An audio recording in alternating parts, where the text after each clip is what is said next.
சாமி என்ன பண்றா? காசு விடு சாமி. இந்த மாதிரி ஆளுங்களுக்கெல்லாம் காசு கொடுதா சாமி?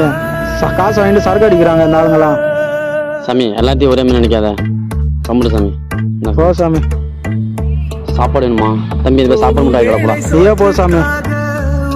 இல்லைங்க நான் சாப்பாடு வாங்கி தரேன்.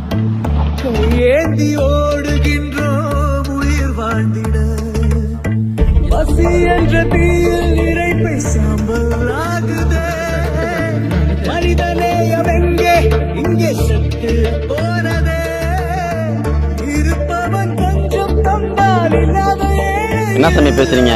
இவர் யார் தெரியுமா? 10 பேருக்கு சோறு போட்ட கை இது. அப்படியா சாமி? இன்னைக்கு ஒரு வேளை சாப்பாடுக்கு நம்மள்ட்ட கையை நிற்கிது. சரி, யாரையும் அப்படி நம்ம பேசக்கூடாது சாமி. ஒரு வேளை சாப்பாடு நம்ம உழைக்கிறோம்னா அந்த சாப்பாடு உருவாக்குறது